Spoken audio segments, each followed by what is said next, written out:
halkan waa Maracadda Show ka mid noqo saaxiibada sida joogtada u hela macluumaadyada ka dahsoon. Assalaamu calaykum. waan ku salaamay daawada meel walba adduunyadan aad ka joogto ku soo dhow qaybta xigta ay macluumaadka ku saabsan Mossad iyo hakantii hubka nuclear-ka ee Iran. qaybihii hore waxaan filayaa inaad ku ogaateen macluumaadyo dhowr ah oo ku saabsan qaabkii loo iskugu dayay in loo curyaamiyo in dawladda Iran ay yeelato hubka waxgumaada ee nuclear-ka.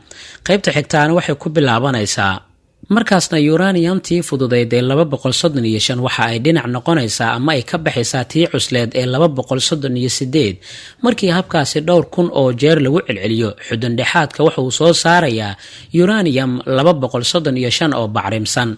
gaaskaasna marka loo bedelo walax adag ayuu noqonayaa walaxda loo baahan yahay ee laga sameynayo bomka nuclear-ka.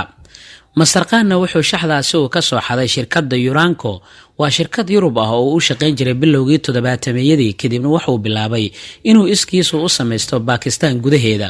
kadibna wuxuu bilaabay inuu iibiyo naqshadii iyo sidoo kale habqaabeedkiisa waxaana ka mid ahaa dawladaha uu ka iibiyo Liibiya, waqooyiga Kooriya, balse waxa ugu weyn waxa uu ka iibin jiray Iran. kowdii bishii Juun sanadkii 1998 ayaa Mareykanka waxa uu ku baraarugay dhabta inta ay la egtahay hawsha dawladda Iran ee wado. Bakistaani baxsad ah ayaa hortagay hay-adda dambi baarista ee Mareykanka FBI-da xafiiskeeda magaalada New York ee dalka Mareykanka, wuxuuna codsaday magangelyo siyaasadeed. wuxuuna isku sheegay inuu yahay Dr. Iftikhar Khan, waxaana uu shaaca ka qaaday inta uu la eg yahay iskaalmaysiga qarsoon ee ka dhexeeya dawladaha Iran iyo Pakistan. wuxuu ka shifay Dr. Khan wuxuuna sheegay inuu qayb ka qaatay waxa ugu magac ahaan uu ugu sheegay xeelleeriyaal Bakistaaniyiin ah oo ka qayb qaata mashruuca dawladda Iran ee sameeyashada hubka nuclear-ka. FBI-dii waxay dabagashay dhabta hadalkaani oo uu soo gudbiyay Iftikhar Khan, waxaanay ogaadeen in uu dhab yahay oo wax beena aysan ku jirin. waxaa loo ogolaaday inuu Mareykanka uu ku joogo si magangelyo siyaasadeed ah.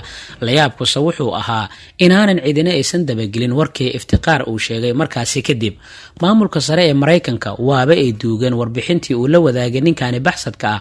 wax fal ah oo la qaadayna ma aysan jirin, xitaa Israa'iil looma sheegin. 4 sano oo kale ayaa ka soo wareegatay inay soo ifbaxdo dhabta arrintaani ay tahay.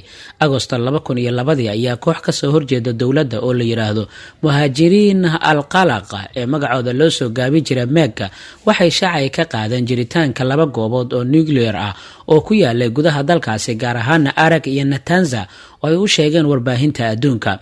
kooxdani waxay si isdaba joog ah u kashifaysay sirta mashruuca nuclear-ka ee dawladda Iran, taasina waxay dhalisay tuhun in laga qabo dawladda Iran.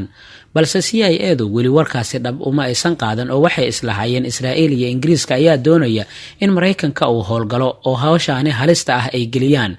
waxaana ka dhaadhacsaneed in Israa'iil iyo Ingiriisku ay warkay u soo dhiibeen kooxdani loogu magac daray MEG oo ay u adeegsanayeen war ileedka mucaaradka kuwa saxda ah.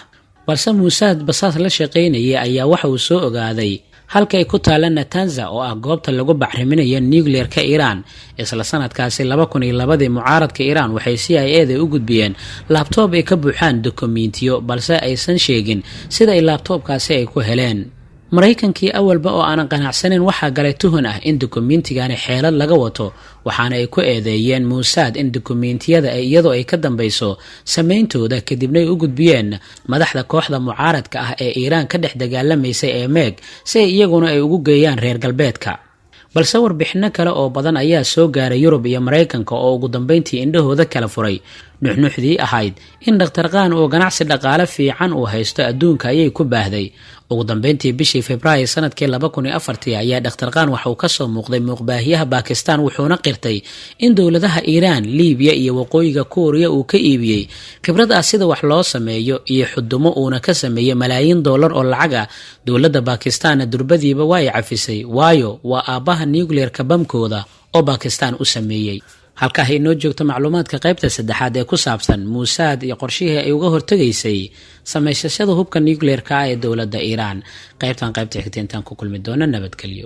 halkan waa Maracadda Show ka mid noqo saaxiibada sida joogtada u hela macluumaadyada ka dahsoon.